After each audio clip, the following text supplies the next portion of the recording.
Right, so I can see that there's a couple of people logged in, but I'm not going to do anything just yet. I'm trying to read what's on the iPad screen at the same time that I'm looking at it on my phone as well. So I can see that Woody's there. I'm not sure that there's anybody else there at the minute. If there are, if you just type something, put an emoji on there so I can see who's logged in on my phone. A little pop down there with my head, look.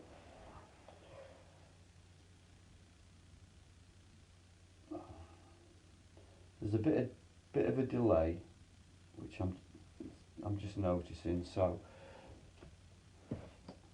I'm going to try and set this board up so that everybody can see it, although it's reversed.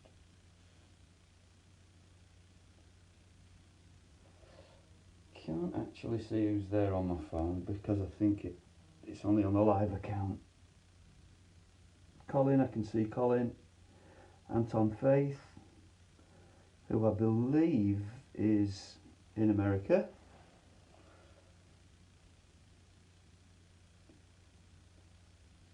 So I'm not sure how this is going to work in terms of, I'm just going to try and do something over the next few weeks with regards to coaching.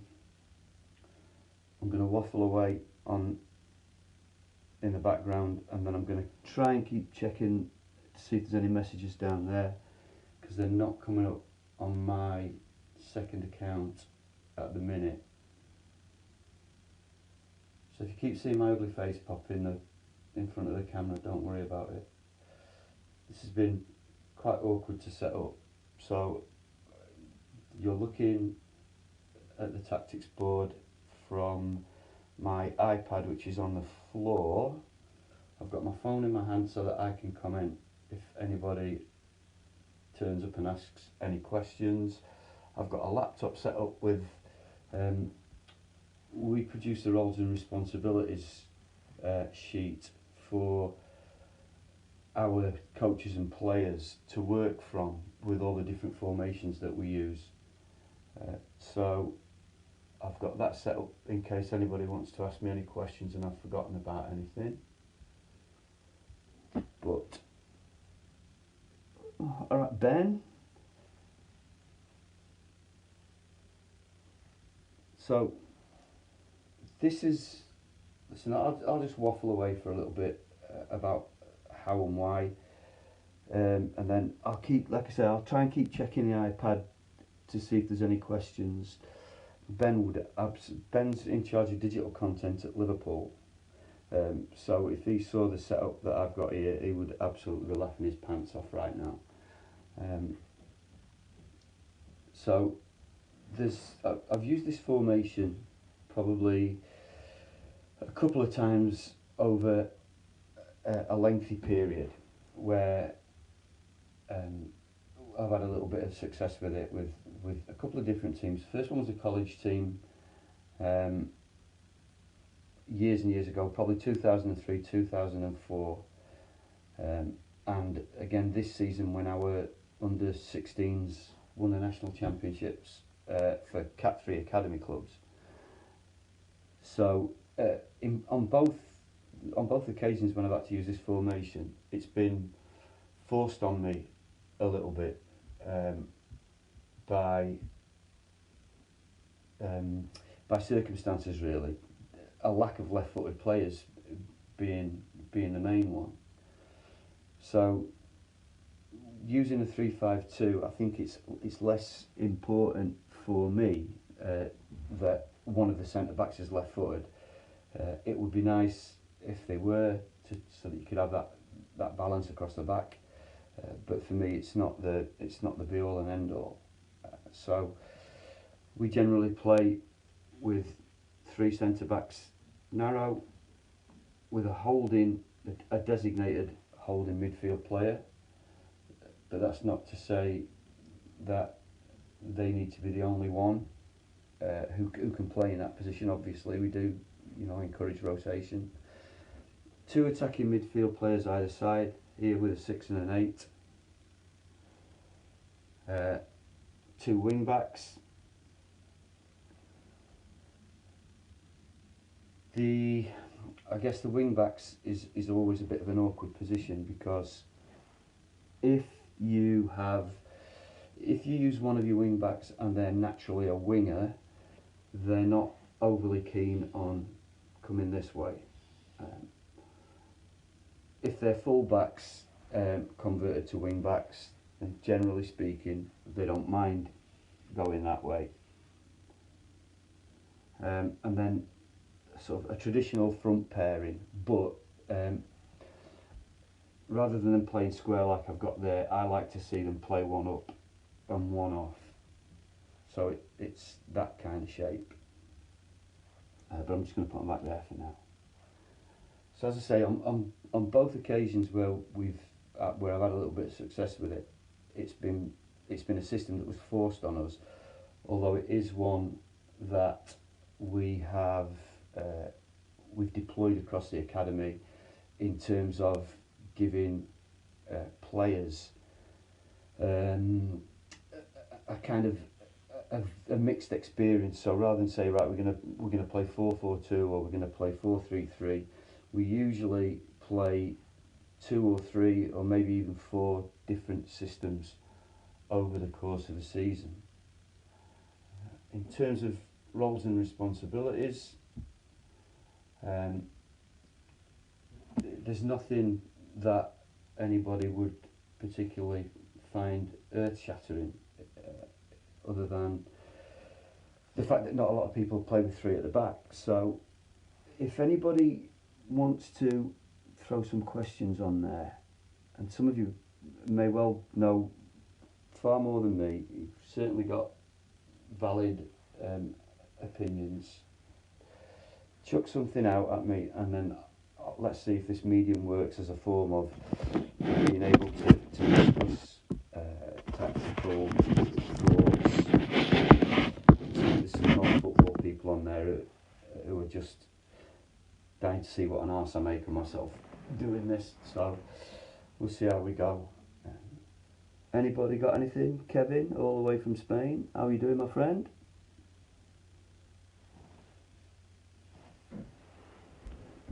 I'm going to come down here. You'll have to put up my face now for a minute because I can't see the questions.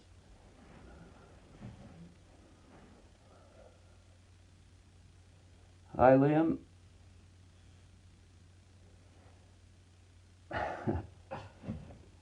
So, I'm not sure how much of a delay there is. I know that I've got it on my phone, which I've set up with a different account, but other than me talking for however long people have before they self-destruct, it'll work better if other people chime in with questions. The formation, same as every other formation's got strengths and weaknesses. There's some fairly obvious ones, but rather than me point things out, I'd be more than happy for people to chip in. Oh, Kev's got something down there. Okay, so in terms of, I presume that everybody else can see the questions. Like I said, it's the first time I've done this. So, what is your guidance when the defenders get isolated out wide repeatedly? So if we're talking about the 3 and the 2, I presume that's what you're looking at, Kev. There's different ways that you can do it. You can make sure that your wing backs aren't lazy and they come back and double up.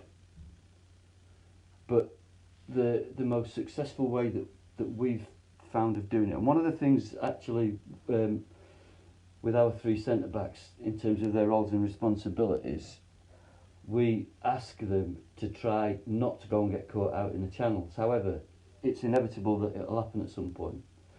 So if this wing back here can't get back and double up, all we want them to do is to slide across, and actually the responsibility to cover this area here then becomes the opposite side wing back. Obviously, as the ball's transitioned up the pitch, all of these players would come deeper. You want this player to get back in there and help, But if everybody just slides across, that tends to solve that particular problem that Kevin was just asking about. It was one that I didn't have a solution to many years ago. The first time we used it playing in college football, I'll just move things back, when I came up against a guy called Phil Stant, who, funnily enough, was ex-army, but he got bought out of the army to play professional football. And what Phil did was this. He cheated, and he left a player out there all the time and told them not to get involved in the game. So the 7 would stay out there. Wherever they got on the ball, they would look to fire it out to the 7. And I didn't really have a tactical solution for that at the time. I wasn't experienced enough. It was, like I say, it was a system that I'd been forced into playing. But they just kept getting the ball out here, and this kid was mustard by the time he got on the ball. And that would be another way of solving that particular dilemma, where the holding midfield player drops in if one of the wide centre-backs gets dragged out. Hi Mark. We never coped with that. I didn't recognise it soon enough. The players weren't experienced enough to deal with that themselves, and that causes a lot of problems. These days, we would, first of all, try and make sure that there's pressure on the ball there so that they can't play that pass. We would slide across these players here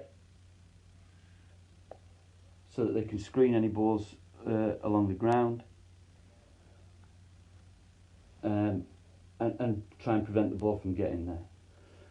One of the biggest things that we find, particularly with players at the younger ages, is they don't recognise things early enough in the game. And what we were finding was, the more experienced you get, the older you get, I guess. You can see when that pass is going to go from there to there. You can actually read that. So once the ball's on the way, this player's already on his way. So by the time the ball arrives there, he should be in a position to confront him there. He's already slid across, because every movement he makes needs to affect their movement. And while all that's happening, the opposite side wing back's getting round and being a little bit deeper. So hopefully, Kevin, my friend, that would solve that. Now, if Ronnie Moore's just joined in and starts asking me questions, I give up, because if ever a man could be telling you about tactics, Ronnie's got far more experience than me. Glavs has just come on board. He's just come on to take the mickey, no doubt. Any more questions that anybody's got? Any more sort of tactical scenarios they want to discuss? I'll just move the players back.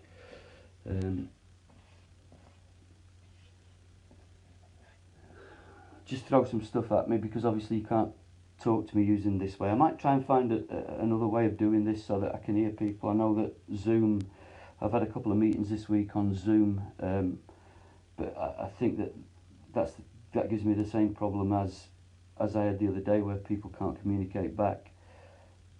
This way, people seem to be able to, with a bit of luck, join in and make it a kind of an interactive thing, rather than me just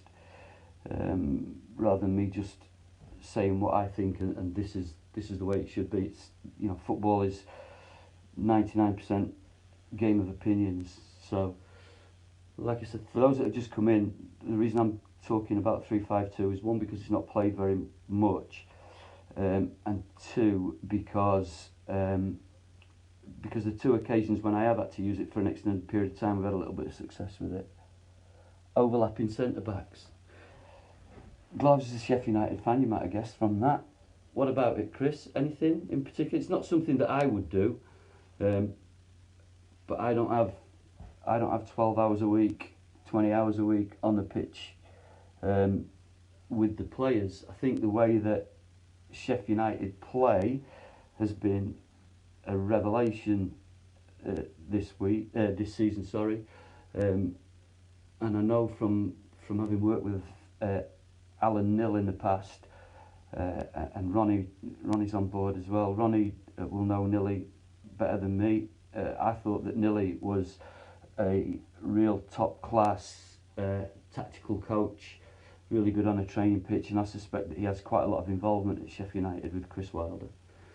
I guess that what Gloves, just if I do something and it's wrong or it's not what you want to know, just pop a question on the bottom there, because I can kind of pretty much see what people are doing. So depending on how the opposition shape up, don't worry about the opposition numbers, I'll just chuck some magnets on the board.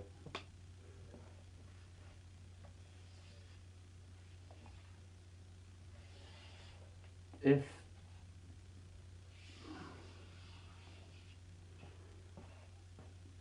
I'll get them back out of the way again if it confuses people. Too many players. It's going to confuse me more than any. So, Glaves then, asking about overlapping centre-backs. If he's serious, and I'm sure he is because I know who he follows, you get in this situation here where the left-sided centre-back advances with the ball. One of the obvious problems is if you're playing with five across the midfield, he could potentially get in his way. So that would be your first problem. What are you going to do with your left-sided wing back if they're overlapping down that side? He could just go up there until he doesn't. Obviously, he doesn't need to go offside. Or what he could do, and I don't really watch Sheffield United, so I don't know how they play. This could be a million miles the wrong thing to say.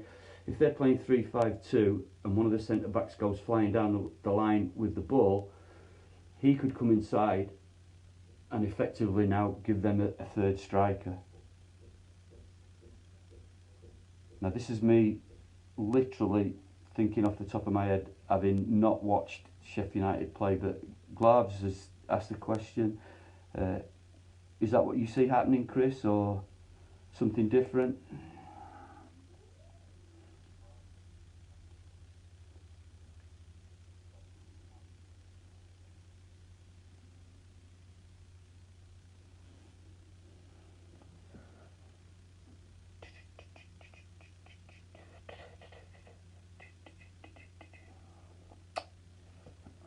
Can't see the rest of that question, Kev. Right, do you generally give players guidance on how it's best?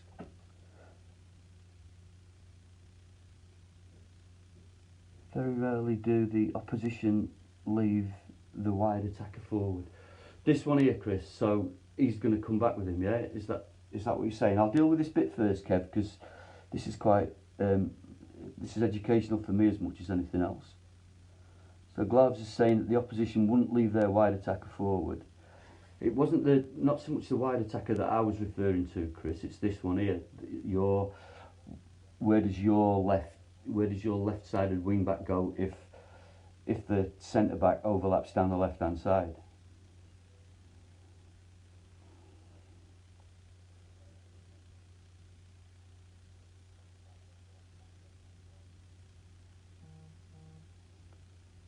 I've got to wait for the responses because there's obviously a bit of a delay on here.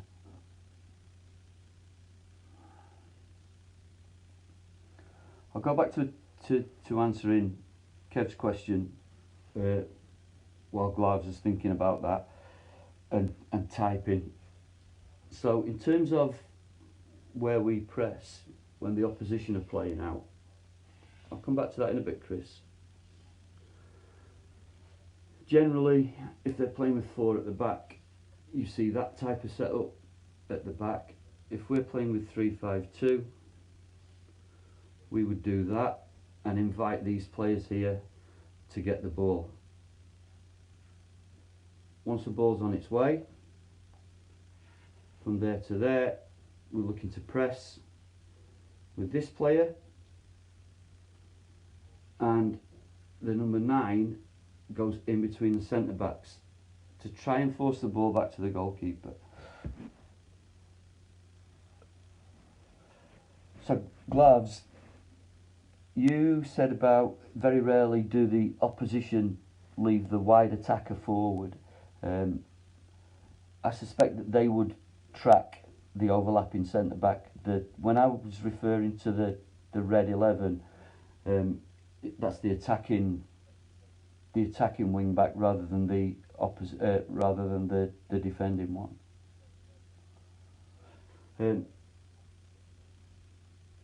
Going back to Kev's point, we have certain tactical things that we work on in different blocks of the season. So if we're working on a high press, Kev, that's what we do there with the two forwards. But we don't always work with a high press. We might tactically, we might want to, we might be working on a mid block, for example, in which case we would drop these two all the way back to there. Obviously these are going to be higher up the pitch, and just let them play out. We would then have a sort of a pre-arranged point that we'd contact. So if they got, I won't draw on the board, but if they got to this area here, for example, that's when our players might lock on. So we'd let them play out the back.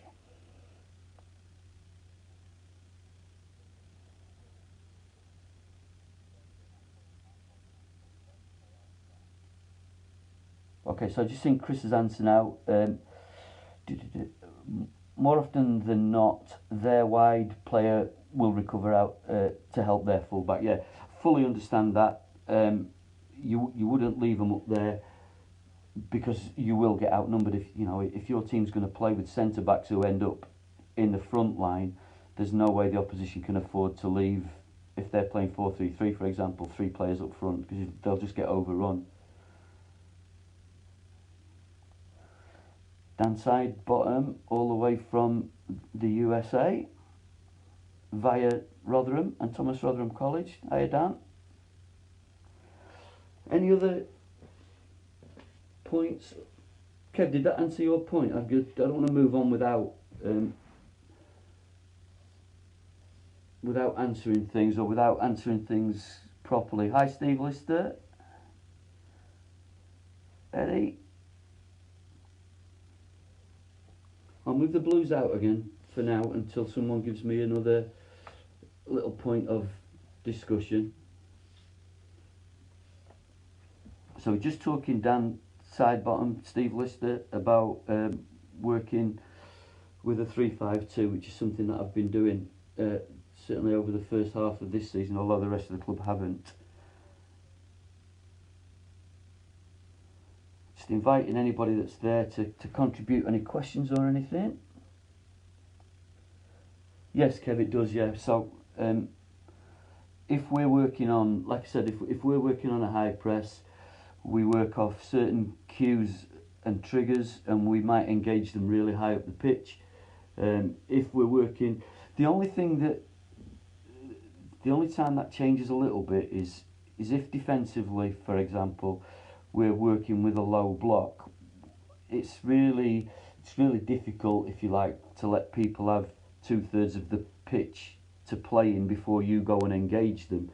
So what we would then do is we would just play our normal game and only focus on the low block once they get anywhere near our area, and then it just lots of emergency defending type stuff.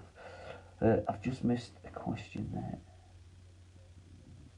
I'm good, Steve, thank you.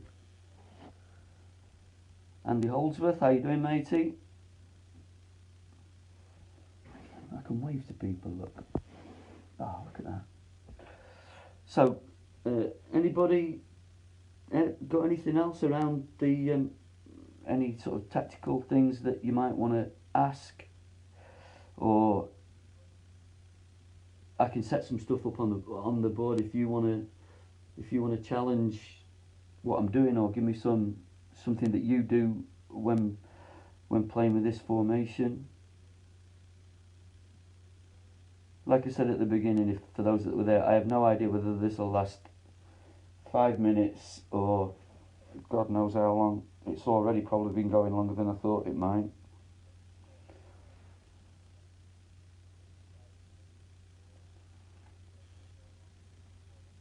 I think the idea behind doing this, God, my elbow's killing me because I'm leaving on the floor.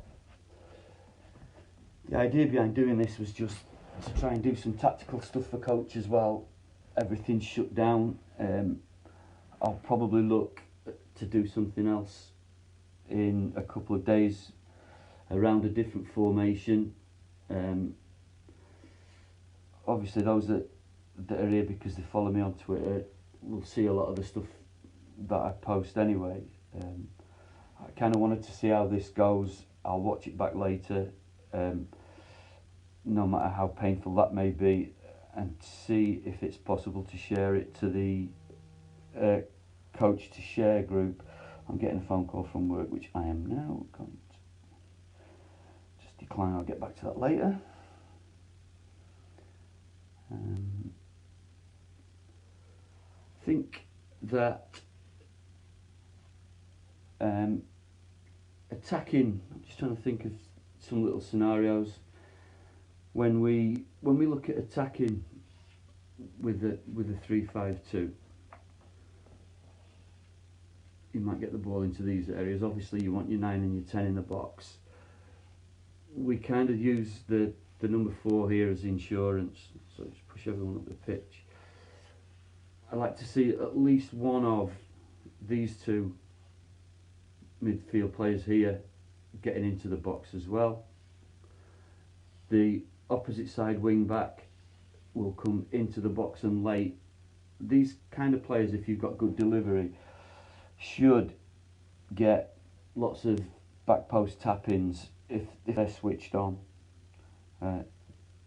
So again, something that you can train for with your practice design. Again, we work from a curriculum, so for whatever we're working on that particular week, that's how we sort out our focus and what we work. Kyle, how would you organise your 3-5-2 versus a 4-3-3 in terms of whose responsibility to mark? You don't like being 3 at the back. Okay, so let's deal with that. Good question. And if anybody else wants to throw in, like I said, feel free. There's some good webinars going on at the minute while all this shutdown's happening, where people ask each other questions or chime in. So, like I say, feel free. I'll just set this up to answer Kyle's question. First of all, what I would say is that these 3 players here have got to be comfortable playing in 1v1 situations. And I'm not sure what else the end of your question says, Kyle. Let me see if I can get it up.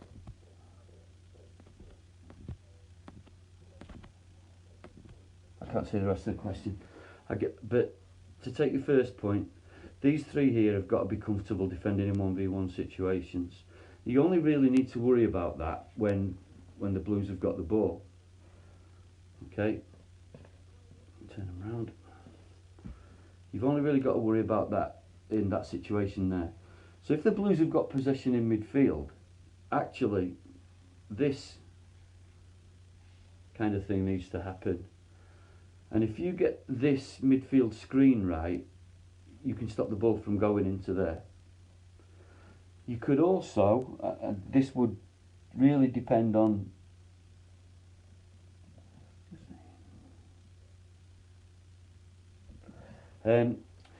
this would also depend on this player here. What you could do when the Blues have got the ball in this situation is get that player to drop all the way behind there and play as a sweeper. So now you're 4v3 again, because you outnumber them in midfield anyway. He could, if he's good enough, play as a sweeper in front, where the 7, 8, 6 and 11 screen off the 3 attackers, and the 4 can pretty much go where he wants along that line.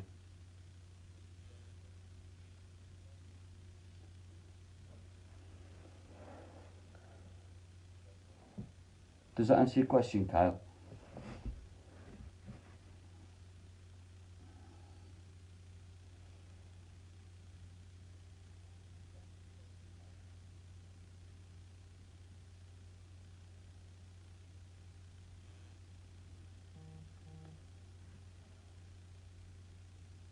Cheers, matey. Thank you. So it's just an idea. I'm not saying that it's right. I'm not saying that it's the only way. And because I'm kind of allowing people to throw questions at me without any prior knowledge or preparation. This is just my thoughts as you're asking me, and that's how I would deal with it if I saw that happening in a game.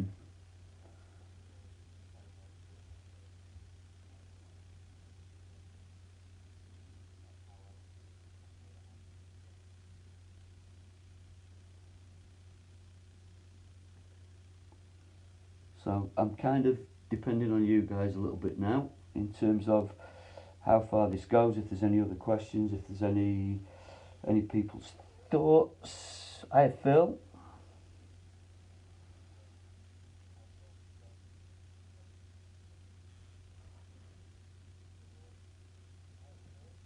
Those there's a few lads that have. Oh, no, there's another question from Kyle. Come on, what you want? Good lad.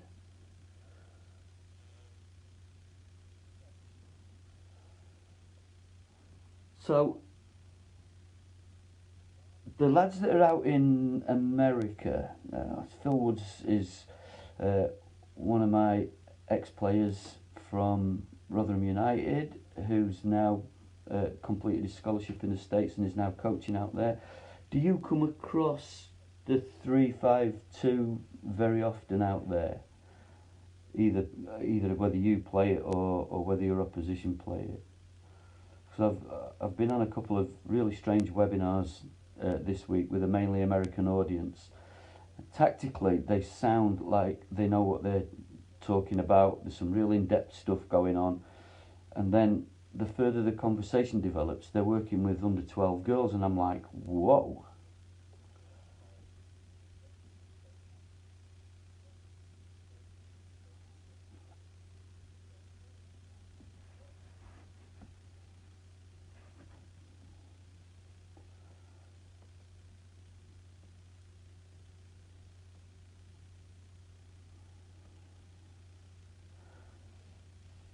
So I guess this is probably the danger of doing this doing this like this without really knowing how much interaction there's going to be. There might be some pregnant pauses. Yes, we see a lot of types of formations. Okay.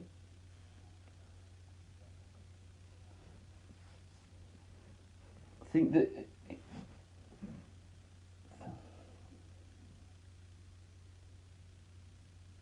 Okay, isolated communities.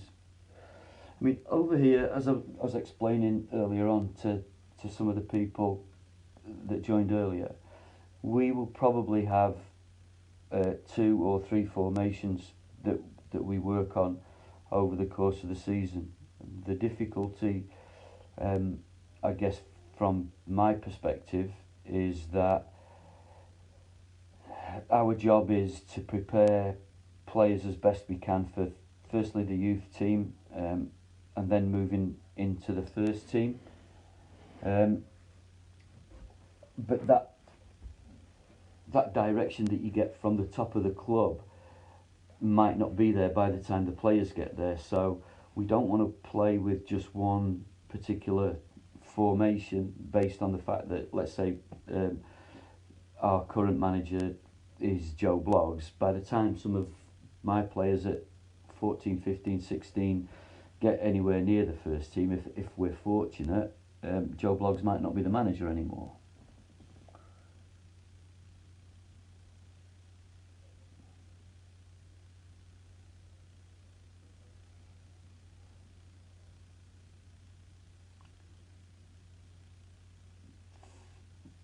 I know that the club system in America, for example, again talking to Phil and Dan and some of the others that are on from America, the club system over there is very different, where you have lots and lots of members who come under one club. Is there any sort of joined up thinking there, or is it lots of little individual silos within each club where different teams play different formations?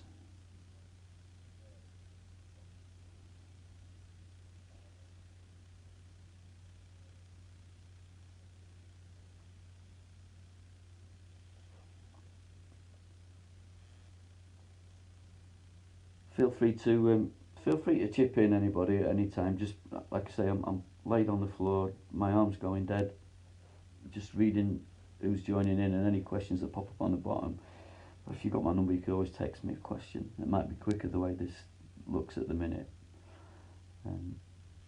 But if there's not too much, if there's not too many more questions coming in, then I'll probably pull the plug in 5 minutes or so, and then try and do something else in a few days.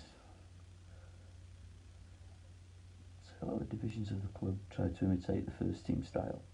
Okay, that's kind of the. I suppose a lot of people say that that's the way that it should be. If we're preparing players to play in the first team, it doesn't make sense to train them in a totally different way. Certainly the grassroots club scene that I see over here, very few clubs, certainly in this area, based on when I was an FA coach mentor, have a joined up way of thinking, a joined up style of play. I described it as one badge, 8 different teams. Basically, they just wore the same kit, but different managers had different methods, different managers had different philosophies. There's no club philosophy in terms of just even basic things like equal game time, for example, for all the players.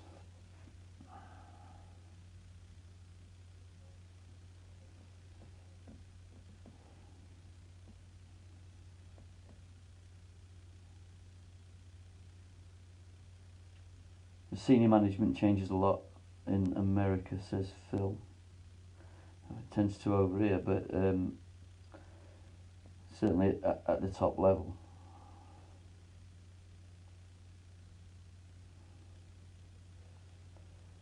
Anybody got anything else tactically? Hi, Rab.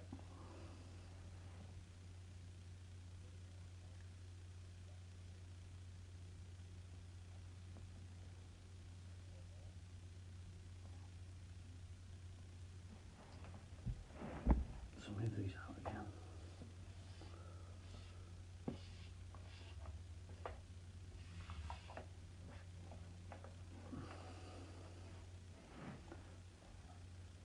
I was going to do this with Subbuteo, but all the players were taller than me, so I've had to leave them at work.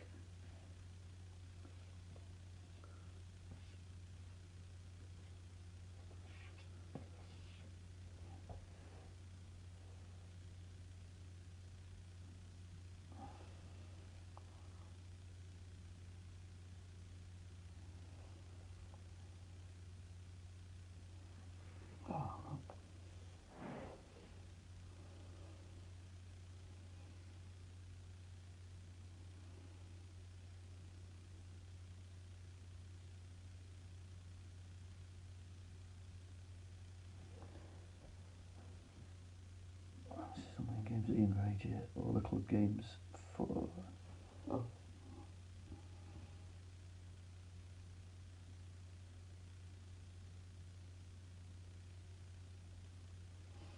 That's a really good question from Phil. It gets asked on pretty much every conference, every webinar, everything you do with youth football. A balance between developing talent and developing to win. Where do I think the balance should be? Well, I think the grassroots game is it's the same game, but it's different because it should be more about participation. But there are a lot of win at all costs coaches out there. There are some in academy football, don't get me wrong. I'm not saying that academies are perfect by any stretch of the imagination. I think that certainly at our academy level, by the time they get towards certainly under 16, they're competing for scholarships. There's only probably going to be 9 awarded every year. So it's a real competitive business. Yes, you are developing players. What you're not doing is you don't develop teams. It's a consequence. If you get a good team like we've had with our under 16s this year, it's a consequence of developing good individuals.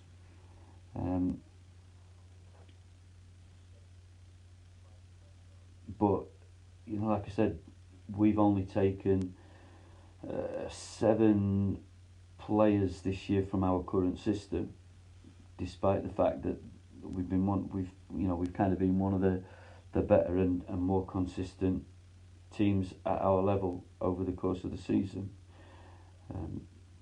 The majority of the squad haven't got scholarships with us. Hopefully some of them will get picked up somewhere else. But we hope that we've developed good players, and just because there's no place for them in our scholarship programme doesn't mean that there won't be with someone else's scholarship programme. And certainly those lads that are on here that are from the States, you guys will certainly benefit from that. And I know that we've had some good relationships in the past. The fact that some of you are on here now from the States is testament to that. You didn't go all the way through the system and get pro contracts, but I don't see many of you rushing back from America, if I'm perfectly honest.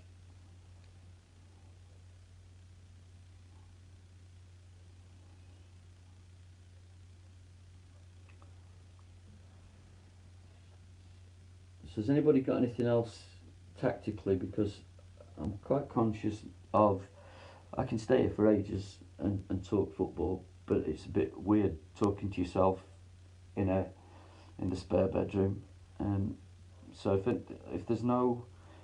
if you've got a question, or just type it in there, and I'll try and deal with it around this 352 or anything else. But I will do something later on in the week. Probably look at a different formation, or if somebody wants to send me something on Facebook, asking me to cover a particular subject, then I'll have a crack at it. No worries, Phil. All the best, my friend.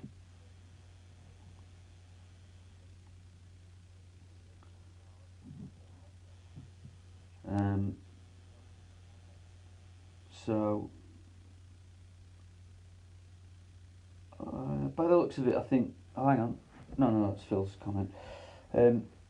By the looks of it, most people have either.